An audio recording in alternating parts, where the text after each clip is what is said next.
So before I turn in for the night, I just want to actually make a really quick video since actually tonight is actually considered the morning of Halloween, which is actually I believe the 31st of October, although I might be wrong here. So, but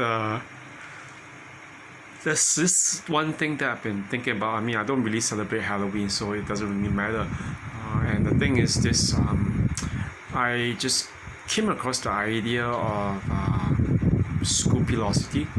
Okay, scrupulosity, if you all would are aware, is actually linked to the word, the adjective scrupulous. To be scrupulous, to exercise a lot of scrupulosity in something.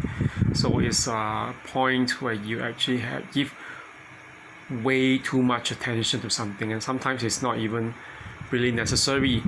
So in the context of religious trauma, okay, or even religious PTSD, okay, as I used to call it, and which is although it's not really exactly an official diagnosis, it has symptoms like PTSD.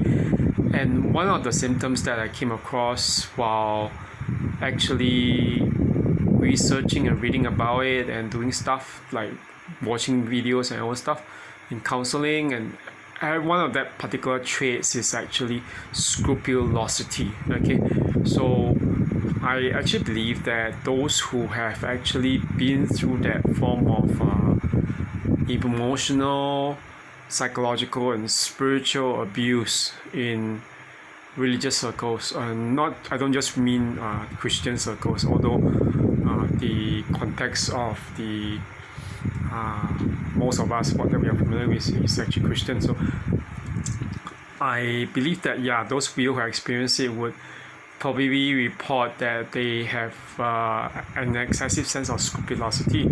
And what do I mean by that? Okay, in this case, there are a lot of times one of the symptoms is actually the whole sense of fear that overcomes everything. So you'll be thinking, oh, am I going to go to hell, or am I going to be punished, or literally go through a living hell just because I do certain things, which could be potentially not merely anathemized, but which could be condemned, which would be condemned or judged as basically damning. So in most cases, I think there are a lot of times, especially because years ago, I was actually many years ago, okay, more than 15 years ago, that was from the years 2002 to 2005, when I was in the Bible Presbyterian movement, which was actually a fundamentalist movement, and also Calvinist. I actually went through a lot of this whole cycle of feelings of scrupulosity.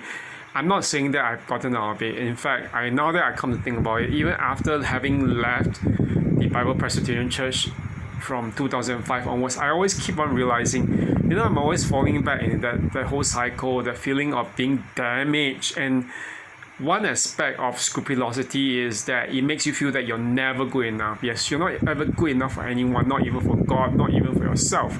It's like basically, I'm just condemned. Okay. So I find that this is actually very the whole experience is just very negative, very toxic. So what avails from this experience? Okay, as I told everyone, the main underpinning emotion is basically fear. Okay, it's not meant to be rational a lot of times, although it seems that we always try to reason it out, saying if I do this, I'll get into trouble, I'll go to hell, and everything just it's a real slippery slope. Or even you can even call it a red herring kind of argument, to equate certain things like false equivalence, to equate this action, which might not even be in the Bible, with hell or hellfire, or even judgment. And it really becomes a very self-defeating exercise, especially in your own faith. And the question is that did I actually fully get past it? I kind of realized that I didn't always get past it, because even while talking through with things with the psychologist, or even with the just writing down, journaling, I always realize this thing that keeps on popping up. The whole sense of control was something that my psychologist actually pointed out to me when I was talking to her about the whole fact that I felt that there was a mirroring between the control that was exercised upon me by the former narcissist in my life and the control that was being pushed upon me when I was in the Bible Presbyterian Church. So yeah, and it's like I probably have told y'all that the whole sense of scrupulosity was, the whole mirroring of those relationships, narcissistic relationships with that abusive church relationship. It doesn't seem that different, if you ask me. And then, okay, how else did this kind of scrupulosity manifest other than the sense of fear? Of course, I was saying that it actually manifests in the sense of extremely low self-esteem. The fact that you'll never be good enough. And because you're never good enough, the whole thing, how does that experience of church turn out? It wasn't exactly a very positive experience, or even if it's, there's some good parts such as like, the worship, the learning of your faith and being able to practice it and know more in greater detail how it is like. There's also certain other aspects which add to the kind of trauma. For me, I guess that it was the whole sense that, how should I put it? Oh yeah, that I was being watched. Yeah, people are always watching me, like, because people are watching me, I need to actually answer to them, and then, if they're not really answering to them, I'm actually answering to God, because in a way, they were kind of like being the God's eyes, to look at me and make sure that I don't stray from something. But I know, in all honesty, this is not very, very healthy, and in retrospect, I realized this, instead of saying that I'm actually trying to, obey God, follow God's commands, whatever, it turns out that actually I think I was probably more concerned about being subjected to a living hell, emotional hell, because of me not following these people's wishes. And a lot of times, to be honest, I don't even think that these people know what it is to follow God's will, because they were dictating to me. In a very typical high control environment, they were just telling me, you cannot do this, you cannot study this subject, you cannot study in a Catholic university because you're not Christians, you're not blah blah blah blah.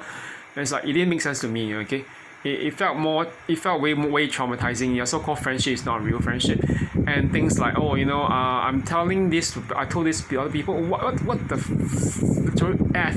Why did you tell someone else about the thing that I told you? Because I expected you to keep it between me and you, okay? But they went around telling everyone, and this whole sense of betrayal is really ridiculous. Okay, so yeah, the only thing is, like, I realized that only when I actually stopped and I left that whole environment did I realize that, what was I getting myself into? And the whole thing is this. I know it sounds really, really. It's not like always the best advice to everyone, because some people, they grew up in a kind of background, and they feel that it's so hard to leave because their whole family is there, they're a bunch of friends, their whole social network, and then of course leaving also constitutes a form of trauma as much as being there, okay? Because you're actually essentially cutting yourself off from that community. But to me, I realized that for me at least, when I actually left, I was, I'm not saying that I'm totally free of all this kind of sense of it, but I can at least handle it and know, okay, you know what, by extracting myself from all this control, all this doctrinal falsehoods, which I don't think add up, okay, and also the way it actually manifests in actions. When I divorced myself from all this, I could, think about it more rationally, and I realized, what I got into wasn't really actually helping me in my journey towards discovering more of who God is, who He really is, and it was in fact distorting my whole image of God. There are all these things. I want to talk about this one effect. One effect was that whole, you have a lot of this kind of so-called intrusive thoughts that come up as a result of this scrupulosity, and sometimes you end up condemning these thoughts and subsequently yourself. Okay, my sense of this so-called, the whole intrusive thoughts, it can be quite vivid. I remember that a few weeks ago, when I was talking to my godsis, she was like, she doesn't understand what it means to go through religious trauma or religious trauma syndrome. So she'll be like, oh, you know what, you're just angry, So I just said, no, I'm not angry. Even if I'm angry, I have a right to be angry, because you don't get it, what it means to be terrorized. For years, I couldn't do what I want to do, okay? Because I always had that whole voice that I internalized via these people telling me that it's unchristian to study psychology, that if I study in a Catholic university, I'm not going to be safe. I have to convert to Catholicism, and which is not very Christian. And then things like what else do they have? Oh yeah, it's you are also not really safe to begin with, because you never believe in us, what we say about Calvinism.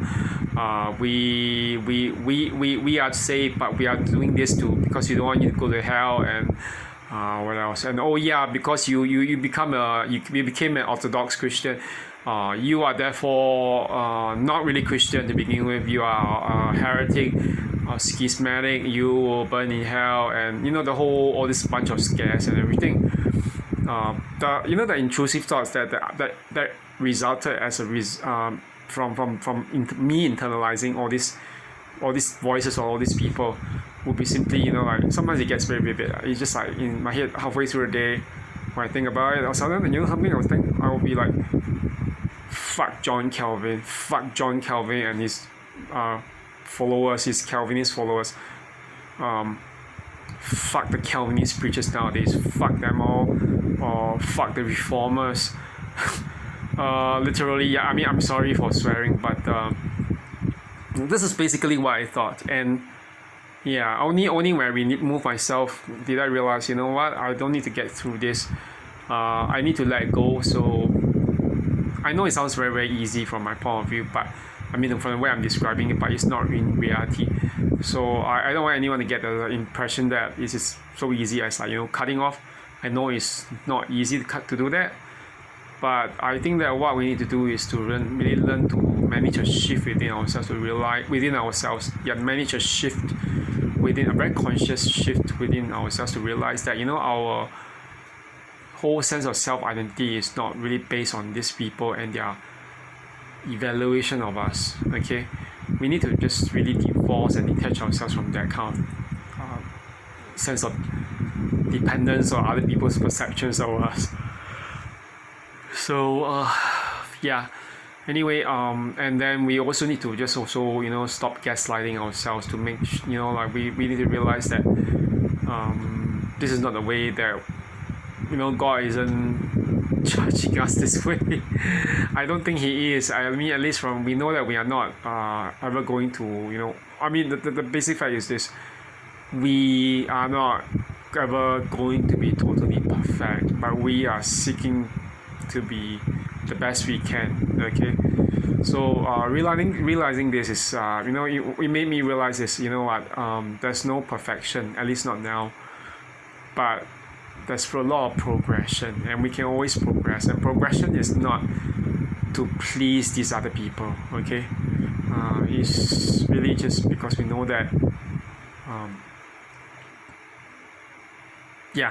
that basically there's progression, no perfection. Okay, there's no perfection but progression. Okay, so anyway, forgive me for my rant, and then anyway, have a good day tomorrow. Okay, I'll talk again about something else concerning the effects of narcissistic abuse, and what I used to think, and how I actually managed to undo all these effects. Okay, I'll see you tomorrow. Bye bye.